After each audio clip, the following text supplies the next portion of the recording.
안녕하세요. 오늘은 성경 전도서 10장으로 한번 들어가 볼까 합니다. 지혜와 어리석음이 우리 삶, 또 사회에 미치는 영향, 특히 작은 것들이 의외로 큰 차이를 만든다는 점을 좀 깊이 살펴보려고 해요. 네, 반갑습니다. 전도서 10장은 정말 뭐랄까 현미경 같아요. 현미경이요? 네, 사소해 보이는 어리석음 하나가 개인의 평판뿐만 아니라 사회 질서까지 흔들 수 있다는 걸 아주 적나라하게 보여주거든요. 시작부터 정말 강렬하죠. 죽은 파리가 향기름을 악취나게 하는 것처럼 작은 어리석음이 지혜와 종기를 무너뜨린다. 이 비유요. 아, 네, 맞아요. 정말 강렬해요.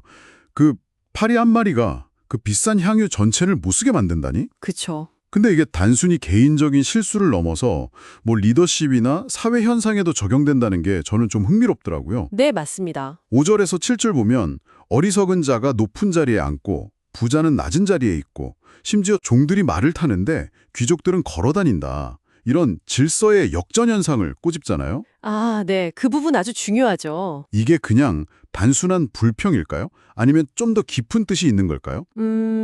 표면적으로는 당연히 사회 부조리에 대한 탄식으로 보이죠. 그런데 더 깊이 들어가면 저는 이게 능력과 지위의 불일치, 그러니까 자격 없는 리더가 조직이나 사회 전체에 끼치는 해악을 경고하는 메시지라고 읽습니다. 아, 자격 없는 리더의 해악이요? 네. 뒤에 16절, 17절에서 어린 왕이랑 귀족 출신 왕을 비교하는 것도 비슷한 맥락이에요. 맞아요. 한쪽은 잔치만 벌이다 나라를 위태롭게 하고 다른 한쪽은 절제하면서 힘을 얻죠. 결국 리더의 자질이 공동체의 운명을 가른다는 그런 통찰인 거죠. 네, 그 리더십 이야기가 나와서 말인데 4절 조언도 좀 눈에 띄어요. 주권자가 내게 분을 일으키거든 너는 내 자리를 떠나지 말라. 공손함이 큰 허물을 용서받게 하느니라. 네, 그 구절이요. 이건 그냥 윗사람 비위 맞추라는 처세술일까요? 어떻게 보세요? 물론 현실적인 조언으로 볼 수도 있겠지만 저는 좀 더 넓게 보면 감정적으로 막 대응하기보다는 침착하고 지혜롭게 대처하는 게 중요하다. 이걸 강조하는 것 같아요. 아, 침착함과 지혜로운 대처. 네. 왜냐하면 뒤에 보면 섣부른 행동이나 말이 오히려 자신을 파멸로 이끌 수 있다고 계속 경고하거든요. 12절부터 14절까지요. 맞아요. 어리석은 자는 말을 너무 많이 해서 결국 자기 입술에 삼켜지고 심지어 자기가 어디로 가는지도 모른다고 하잖아요. 그쵸. 15절 말씀처럼 성읍에 들어갈 줄도 모른다는 표현까지 나오죠. 그러니까 말과 행동의 신중함, 이게 지혜의 핵심 요소 중 하나라는 겁니다. 말의 중요성은 20절에서도 또 나오네요. 심중이라도 왕을 저주하지 말고 침실에서라도 부자를 저주하지 마라. 공중의 새가 그 소리를 전하고 날짐승이 그 일을 전파할 거다. 이 비유. 아, 네. 새가 말을 옮긴다. 좀 기발하면서도 한편으론 약간 섬뜩하기도 하고요. 네, 맞아요. 비밀은 없다는 경고 같기도 하고요. 정말 말 조심해야겠네요. 그쵸. 생각이나 말의 파급력이 얼마나 큰지를 아주 극적으로 보여주는 비유죠.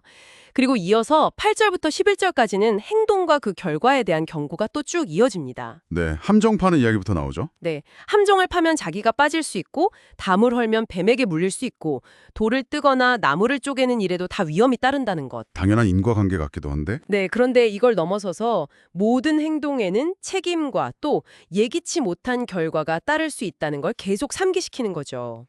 아, 특히 10절이 저는 인상 깊었어요. 철 연장이 무디어졌는데도 나를 갈지 않으면 힘이 더 든다.